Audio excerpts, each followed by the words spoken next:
All right, I think we're ready to get started. Welcome, everyone. I want to thank you for joining us today for our webinar, The Why and How of Mainframe Modernization, sponsored by GT Software. So, brief introductions.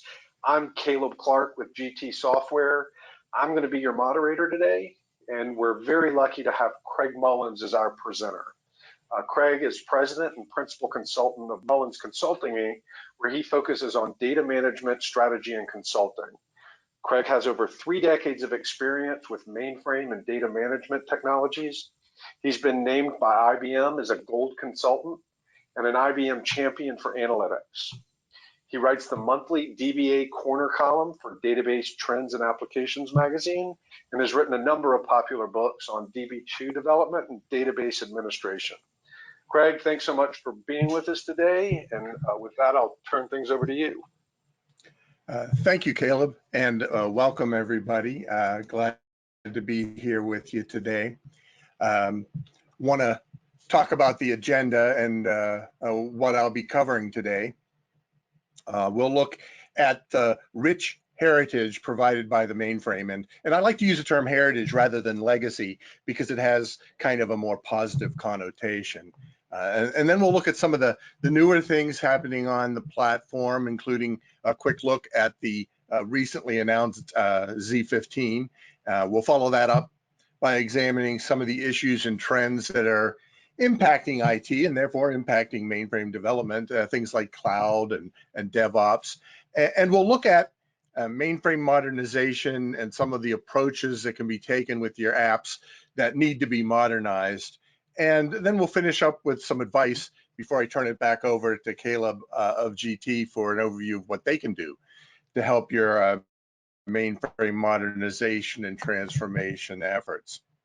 So we'll start with talking about the 50 years of success that the mainframe has had, what I like to call a rich heritage.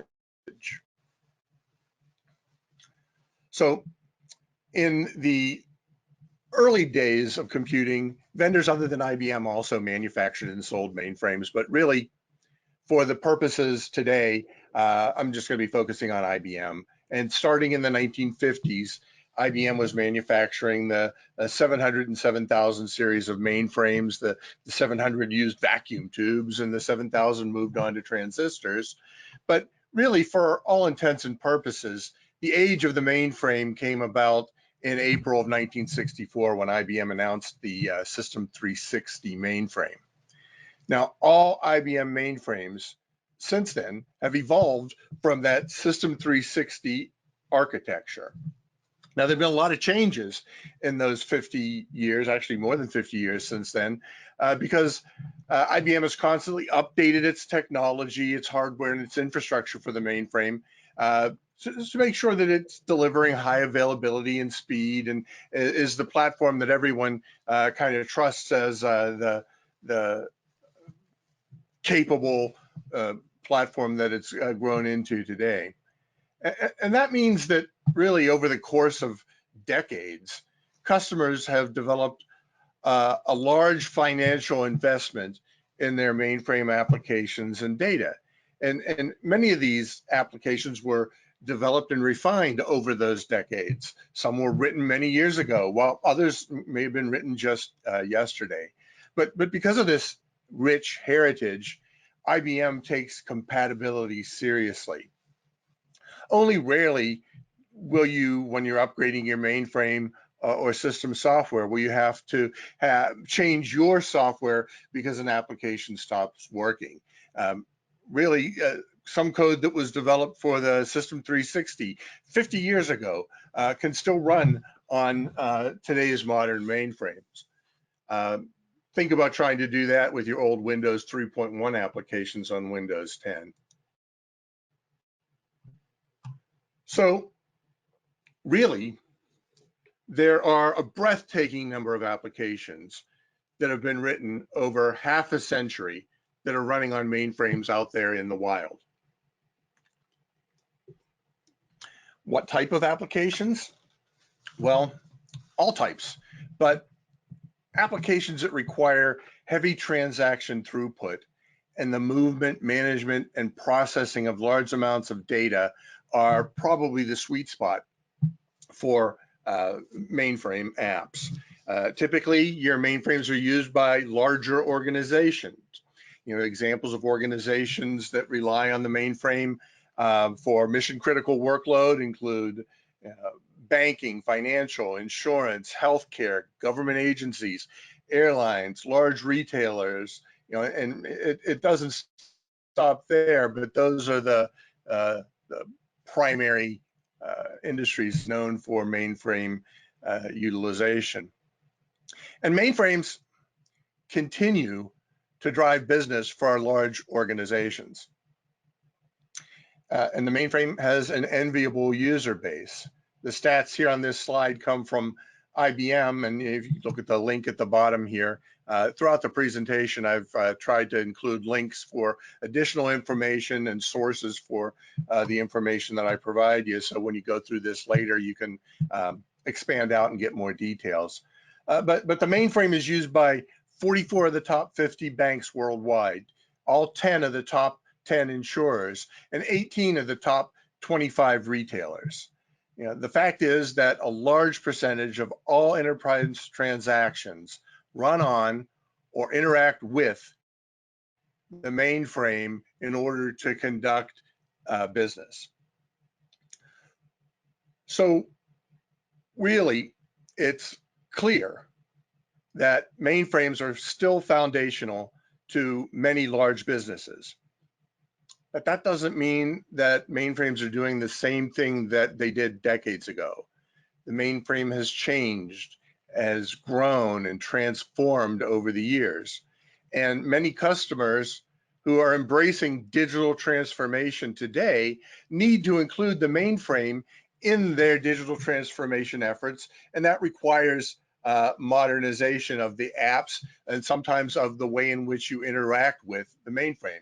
And we'll talk more about what that means as we go through the presentation today. Now, the mainframe still delivers business value, and that's shown in a recent report from IDC that they call the transformative mainframe. Their research explains that organizations can gain value from taking steps like incorporating the mainframe as part of a hybrid cloud environment, changing so that they can use easier to use graphical interfaces or web interfaces, using open source application development languages and modern APIs, and increasing the use of analytics and automation.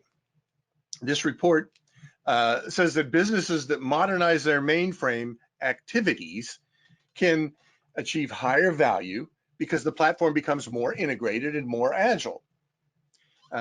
If the mainframe can be a full participant in your digital transformation, then you can see improved system agility, greater security, higher performance. And this allows organizations to tap into potentially new revenue streams, to protect their existing business, and to realize efficiencies in cost and operational expenses. If you look on the right-hand side of the slide here, you can see some of the results of this study. For example, the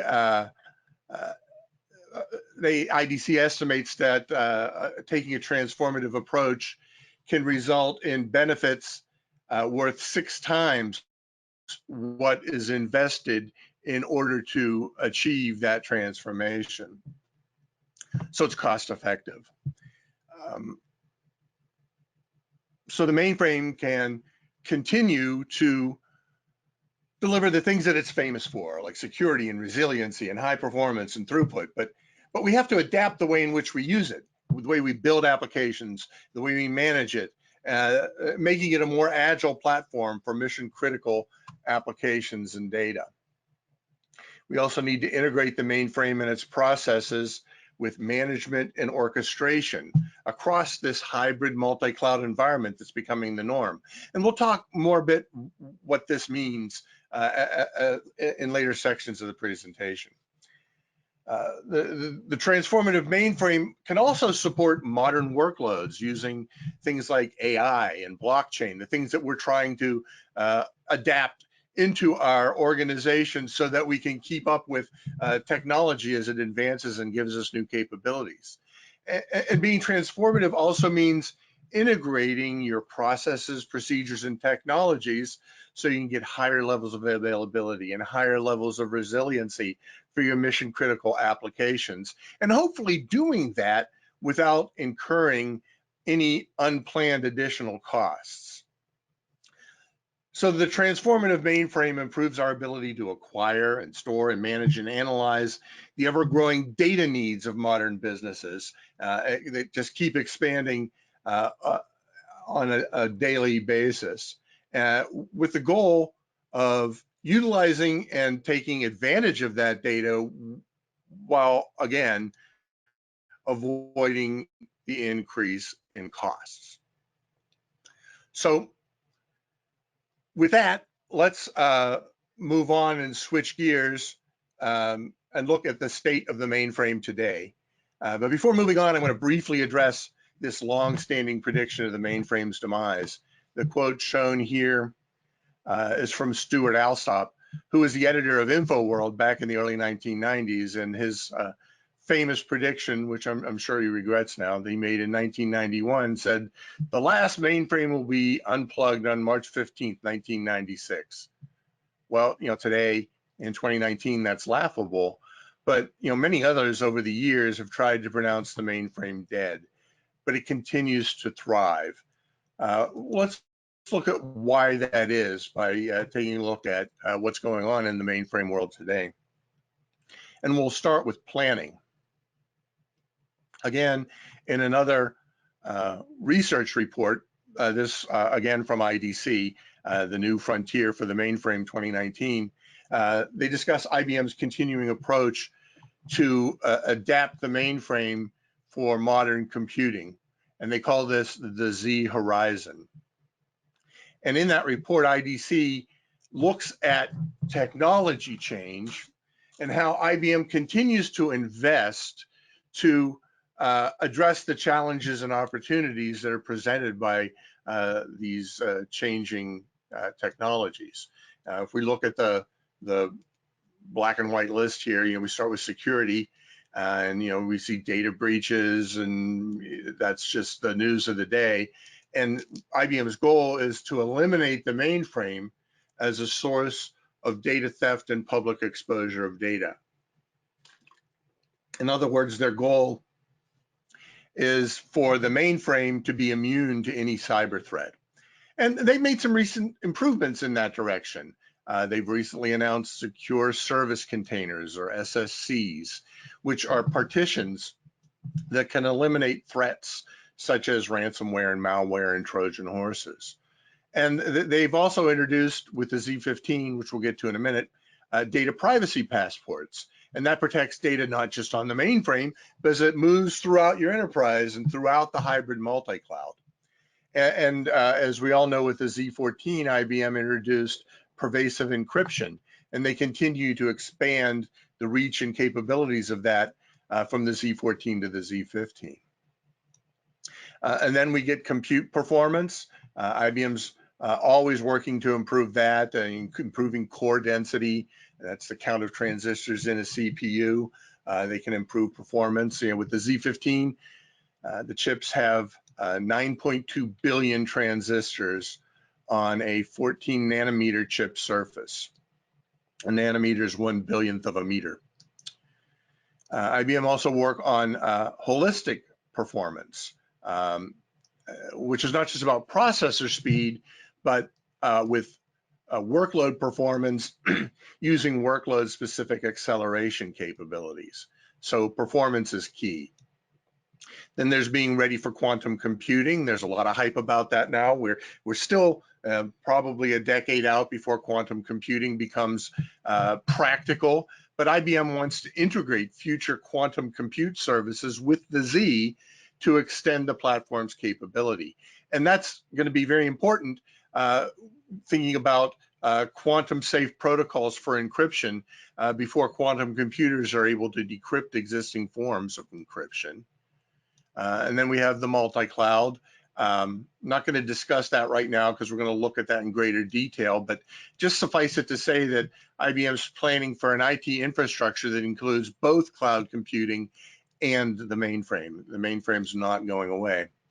And then we also see artificial intelligence and blockchain and the human-machine interface. And these are core initiatives over the Z horizon. The hot topics like AI and blockchain, IBM's trying to embrace them to make them core to the future of the mainframe.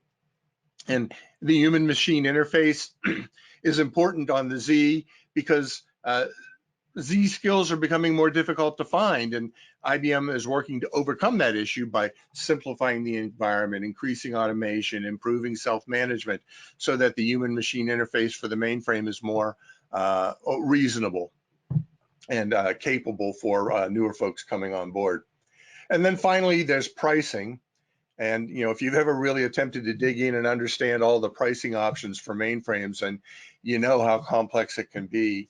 But IBM is continuing to work to simplify pricing, and they did that this year. If you know or looked at the tailor-fit pricing approach, it's kind of a cloud-based approach to software pricing, and it's simpler, and you don't have to worry about the rolling 4-hour average anymore, and it's more of a consumption-based model. So you can see that IBM's continuing to plan for the growth and adaptation of the mainframe to relevant computing trends and needs. And the Z15 is the latest and greatest hardware announcement and platform from IBM. It was announced in New York on September 12th of this year. Some of the capabilities and interesting aspects, it's housed in a 19-inch rack. So you can integrate your mainframe into a standard rack. It's not this separate beast anymore. You get the benefits and strengths of the mainframe while fitting into the size that's expected in a standard data center. Earlier I mentioned those 9.2 billion transistors, but that means that there are more transistors in the new Z15 chip than there are people in the world. Additionally, there's 15.6 miles of wire and 26.2 billion wiring connections. This is impressive, but what it means is, according to IBM, a single Z15 server can process 1 trillion web transactions a day. And with new addition to the mainframe, IBM's built improved resiliency, security, and agility, and there's no more reliable computing platform than the Z15. IBM used to talk about 5 nines, that's 99.999% uptime, but with the Z15, they're talking about 7 nines. To put that in perspective, that's 3.1 seconds of downtime per year, or only 60.48 milliseconds of downtime per week. I don't care who you are, that's impressive. When we look a little further into the Z15, the primary features that IBM's touting fall into 3 categories. With security, it's the encryption everywhere capability, allowing you to protect your data anywhere, even as it leaves your system. And this is accomplished with the data privacy passports, which deliver privacy by policy.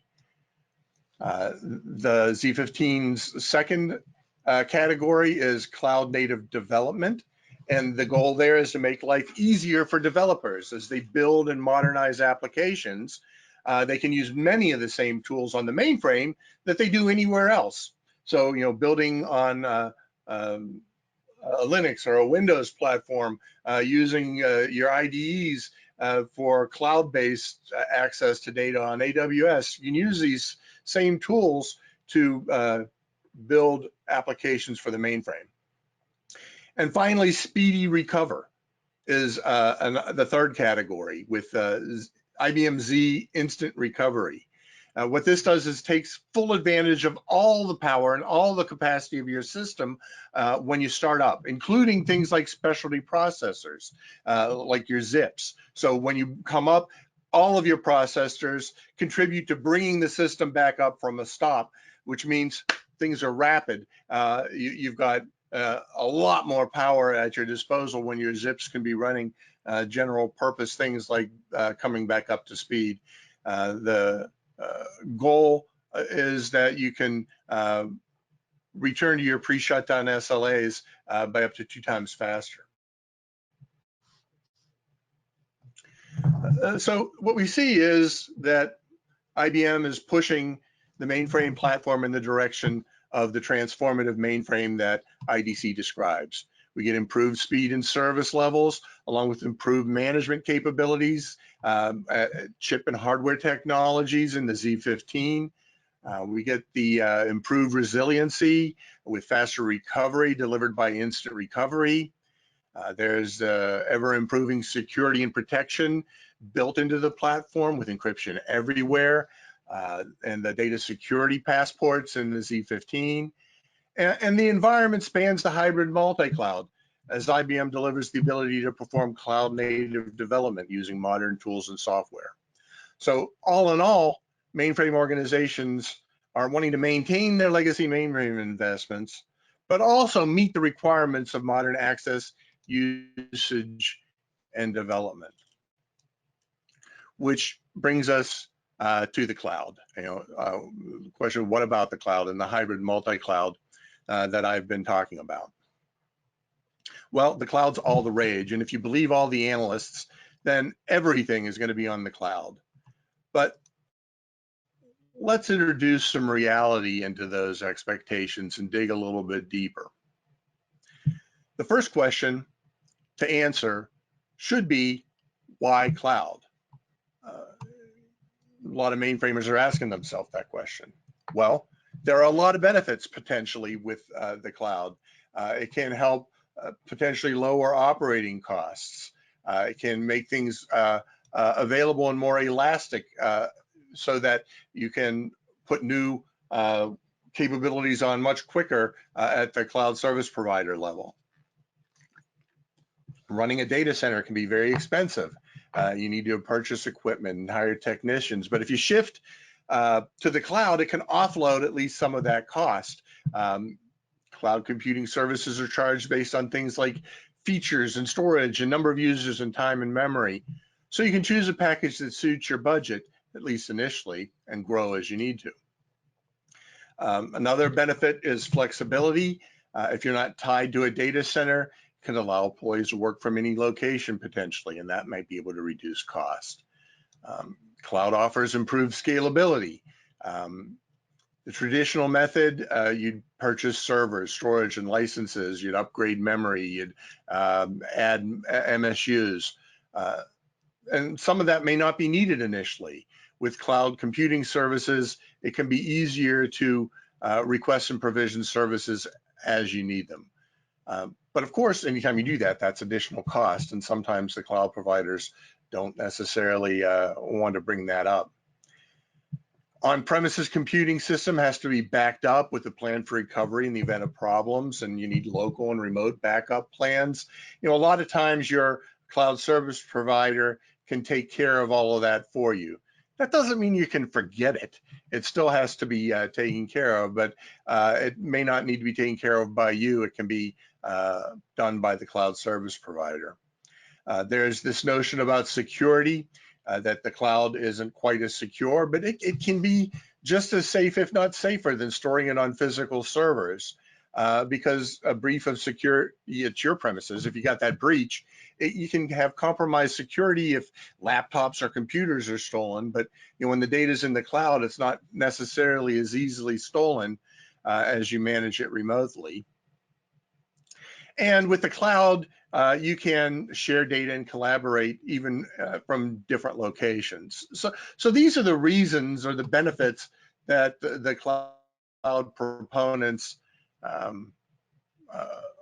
out there touting, and there's some reality to it, and there's benefit to it, and that's why cloud computing continues to grow at a phenomenal rate.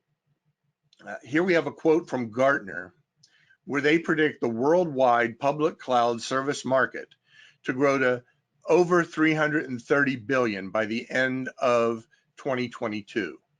That's a compound annual growth rate of 12.6%.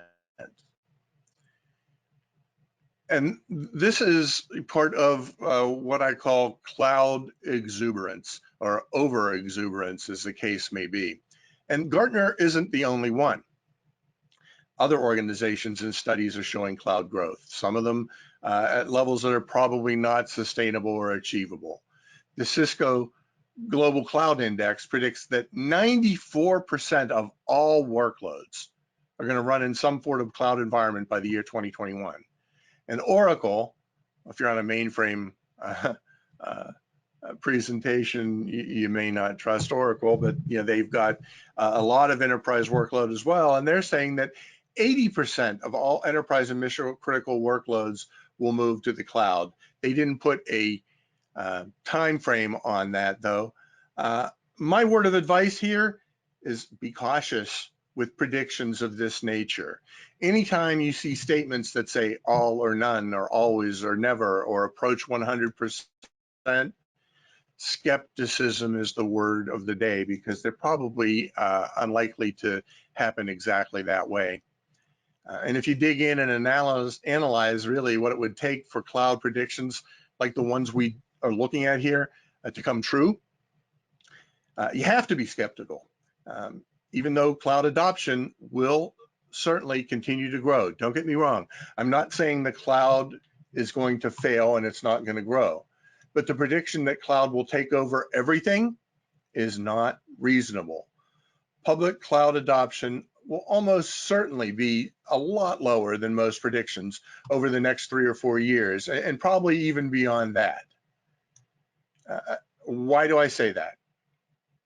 Even if demand is high, and it will be, cloud service providers cannot build out their infrastructure fast enough to support all the existing data center capacity that's out there. This assertion I came to after reading this link at the bottom of the slide here from Mark Thiel, where he goes into a lot of details about why he believes that. So I urge you to read that later in when you get to the presentation or reading through it at your leisure. But some of the things, I mean, even if all the non-mainframe workload moved to the cloud, which is unlikely, just look at mainframe workload. Even if it could be migrated to the cloud, and some of it is unlikely to ever go, mainframes handle a large proportion of the world's IT workload, including 80% of credit card processing, and 71% of the world's Fortune 500 companies use mainframes. So expecting all of this to move to the cloud is unrealistic, at least in the short term. Think about all the stuff that runs on just your mainframe, your transactions, your batch jobs, your ETL, your movement, your analytical applications. Now, multiply that by the thousands of installed mainframes out there, and think about how fast the cloud service providers would have to ramp up their capabilities to support this. Now, think about doing all of that by the end of 2021, or 2022, or 2023. You get where I'm going. Additionally, the public cloud is unlikely to take on all computing activity because of data gravity. Data gravity is this idea that data remains where it is and the applications and services are attracted to and use that data. The mainframe houses a ton of enterprise data. The vast majority of enterprise data at large organizations is managed by and controlled on the mainframe. Moving data is tricky, time-consuming, and complex. Moving large quantities of enterprise data stored on premises over the internet to a cloud service provider is even more tricky and complex. So you get an idea why all that data is just not going to be moved, at least not in the next 2 to 3 years, if ever. I mean, if you've ever done any significant cloud development, then you know how difficult that initial load process for the data can be. I mean, some cloud service providers, their technique is they ship you a server or a storage device, you load it up and ship it back. When I say ship, I mean put it on a truck and ship it to you. clearly not an ideal process and not exactly cloud everywhere. So what we need is an IT architecture that embraces the cloud, but also on-premises workloads, including the mainframe. The mainframe's at the core of IT infrastructure of large organizations, and they continue to drive a significant amount of mission-critical workload. They house more of the world's structured enterprise data than any other platform, which I hinted at on the previous slide. And that means with data gravity, the mainframe attracts apps and workloads to it. You know, I'm not talking about necessarily a new COBOL app, but an app that is going to access data on the mainframe through APIs and newer means and REST services, what have you. So clearly the mainframe continues to be an important platform for hosting and developing critical business apps. And that brings me to the hybrid multi-cloud. And the hybrid multi-cloud is really what needs to be the IT strategy of choice moving forward. Okay, but what is a hybrid multi-cloud? It's a mouthful, isn't it? Well, let's break down that term. Hybrid is something heterogeneous. In other words, it's something that's composed of multiple other things. Multi-cloud, pretty simple, refers to using more than one cloud computing service. So when you use the term hybrid with the term multi-cloud, it implies an IT infrastructure that uses a mix of on-premises and or private and public cloud for multiple providers. This is a sensible approach for many organizations because you can maintain and benefit from the systems and data that you've built over time, and you can couple it with current best practices for reducing cost and scaling with cloud services where and when it makes sense. No one single system or technology is the right solution for every project. No matter what the predictors are saying, we're not going to be moving everything to the cloud. So we need to incorporate the cloud into what we are doing in terms of our existing servers and the mainframe. With the hybrid multi-cloud approach, you can choose what makes sense for each component, task, and project that you undertake. Another way of saying this is that you utilize the appropriate platform and technology for the task or project at hand. Keep in mind too that cloud means a lot of different things depending upon the context and implementation. You know, generically, cloud computing is a term for anything that involves delivering hosted services over the internet, but it also can mean accessing applications and data using services and APIs in the same way that a cloud service accesses apps and data, such as using microservice access, using REST calls. And then there's private and public cloud. You know, private where access is limited to just your organization, public where you're sharing the infrastructure with the general public, and the hybrid combining all this together. So cloud can mean a lot of different things to a lot of different people. We need to understand the challenges that are involved in integrating, managing, and utilizing this complex heterogeneous system of different platforms and technologies. You can't just abandon mission critical workloads because your business relies on them. And if you're going to run your business, you have to have those mission critical workloads.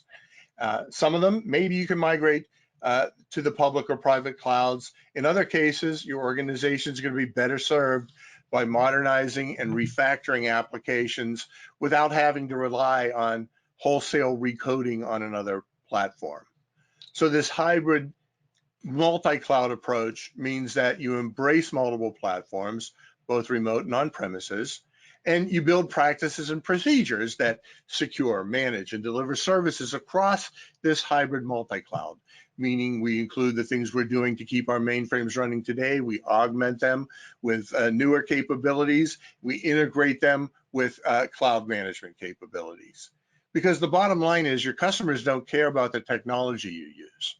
They just expect to be able to access your systems easily and for their data to be protected and secure. So that needs to be your goal.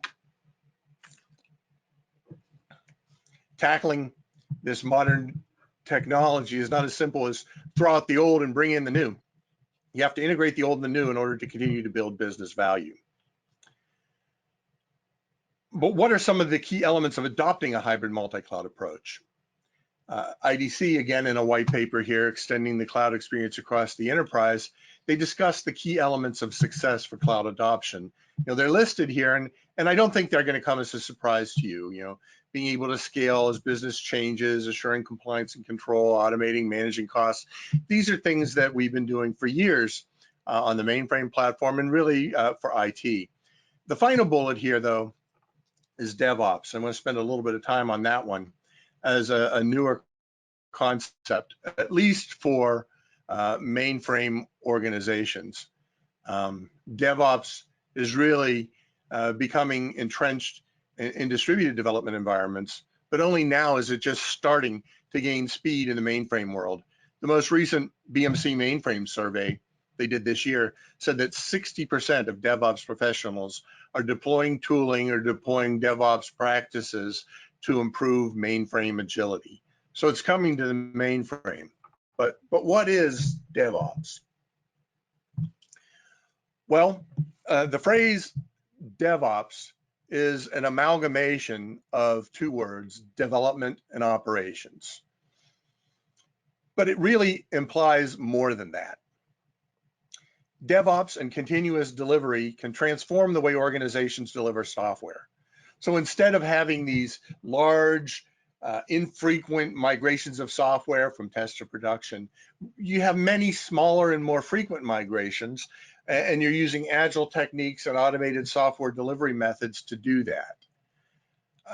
DevOps isn't just a technology, it's not just automation, although it incorporates both, but it's a collaborative approach to software development and management.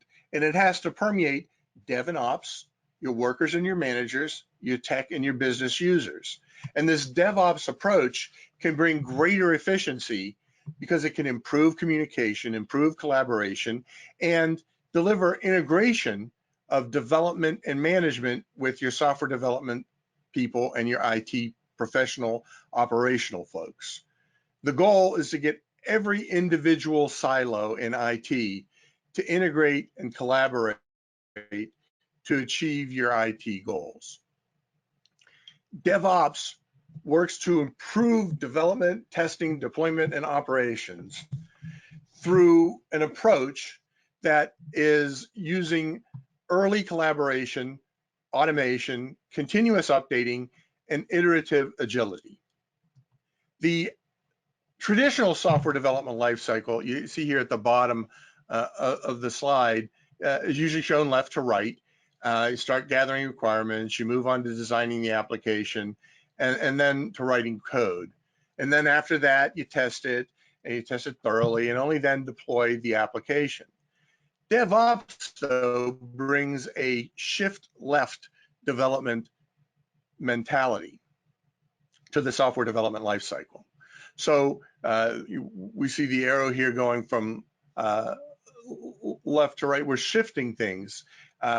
Processes on the right are moved to the left, so they're performed early in the development cycle. And DevOps also implies the adoption of an agile development methodology. So we're doing things earlier, but we're also doing things differently. Agile development involves the organization of your dev team and your goals of that team so that your software development is iterative, incremental, and evolutionary. Using Agile, your development and testing activities are undertaken concurrently, unlike the waterfall development model shown here at the top. Large projects get broken down into pieces so that you can get immediate value and deliver it quickly in smaller pieces instead of waiting for a monolithic product to be completed. Now, I know mainframers have this mindset that we have a turnover window and this occurs once a week or once a month or once a quarter, and we can't do anything outside of that. That has to change.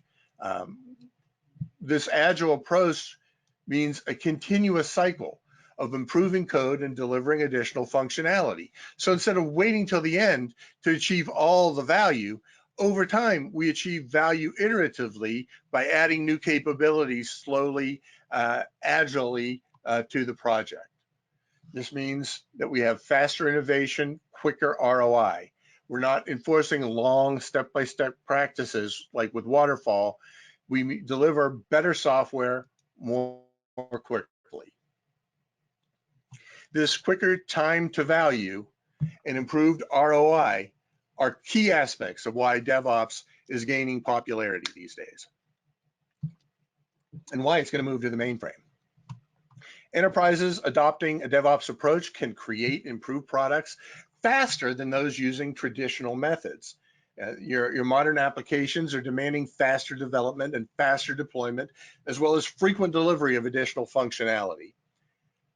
Modern applications are constantly changing.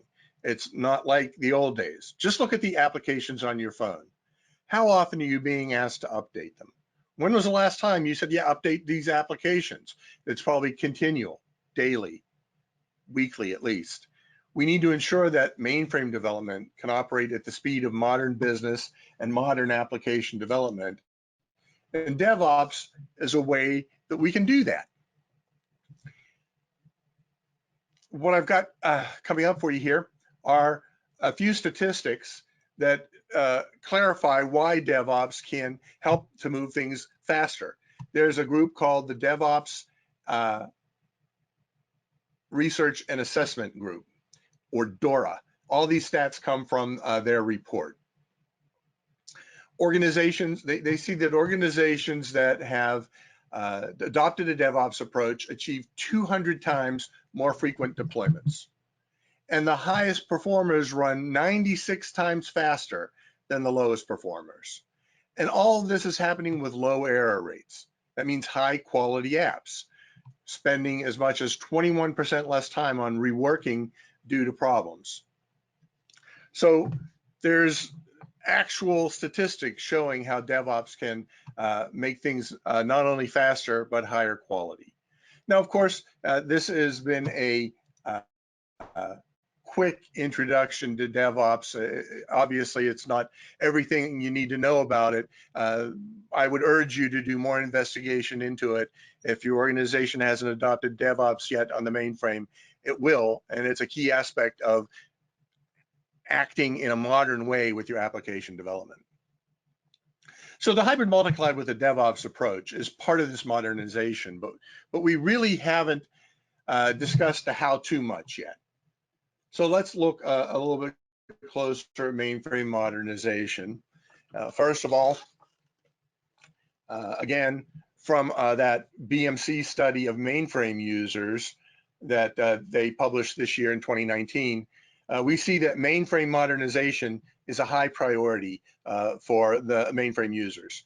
Along with things like security and compliance and availability, mainframe organizations are looking to retain the value of their mainframe applications while making them more accessible to users through modernization efforts. So how can we go about doing this? Well, Gartner outlines 7 approaches that can be taken to modernize legacy applications. This link here at the bottom of the slide will take you to that article. These approaches are encapsulation, which means you're leveraging and extending an application's features, data, and functionality and making them available via an API. You can rehost.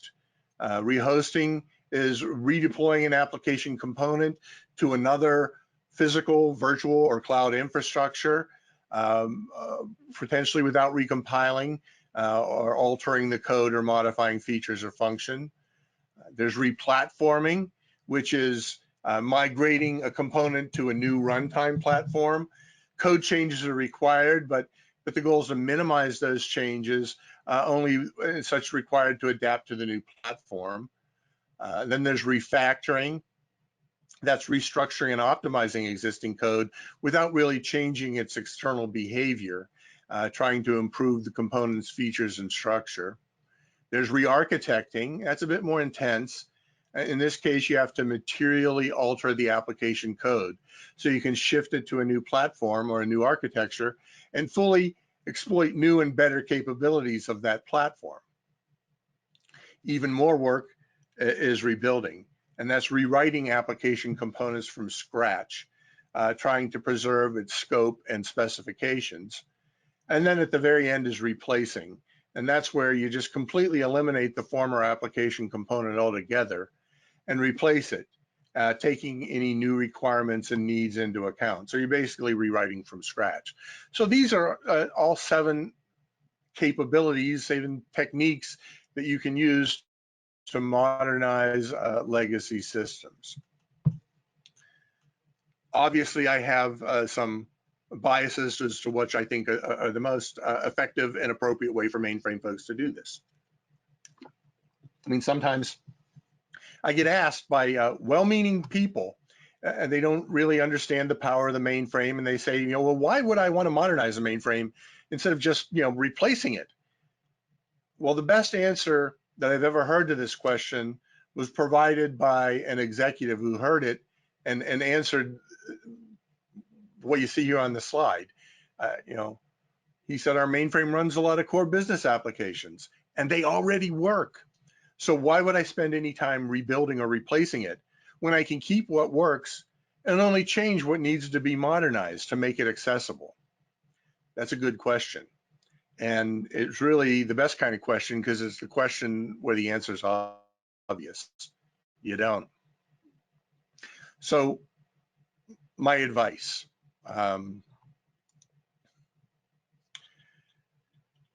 after all this information and soaking in everything that we've covered here today, what would I tell you? Well, embrace the hybrid multi-cloud and include the mainframe as part of it as a core component. Don't ignore the cloud, embrace it, bring it in. Fight the people who say everything's going to the cloud because that's unrealistic. Improve your software development on the mainframe by adopting DevOps and agile development techniques. Move into the 21st century. And the 21st century isn't we only turn over new work once a quarter. And look to modernize your mainframe environment and your mainframe applications by adopting new hardware, by adopting new software and new approaches. Of all those things Gartner went through to modernize your legacy systems, I say favor encapsulating functionality so that you can enable broader usage of your critical mainframe apps. Look to encapsulate and access with APIs through modern approaches using code that already runs on the mainframe and runs without errors today. And avoid the heavy lift and move projects because they almost always fail. The bottom line is that the mainframe is here to stay. A recent post on LinkedIn reinforces this statement. A mainframer announced that he was about to retire and then added, in the 30th year of our project to migrate off of the mainframe. In other words, people have been looking at doing this for a long time, and the mainframe is still here. The mainframe still adds value. Many organizations think they can easily migrate off, but it's complicated and costly. So with that in mind, let me turn things over to Caleb Clark of GT Software, who's going to tell us a bit about who they are and what they can do to help your journey towards transforming your mainframe. Caleb? Awesome. Thank you, Craig. Appreciate that. We do have some questions for you that we're going to get to in a second, but I do want to take a quick second and introduce GT Software. Just a second, I'm going to need to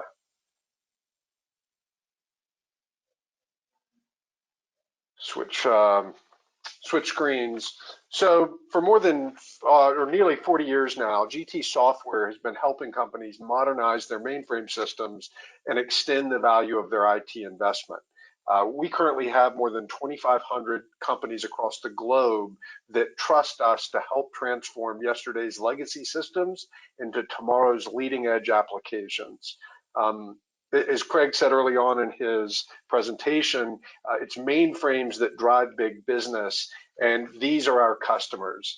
They are the world's largest banks, insurers, retailers, transportation companies, and others. And GT Software is enabling their IT innovation and modernization efforts, helping them improve customer experience, increase operational efficiency, and generate revenue by extending access to their mainframe. And how we do this is by giving our clients the easiest and fastest path to modernization through a set of powerful no-code software tools.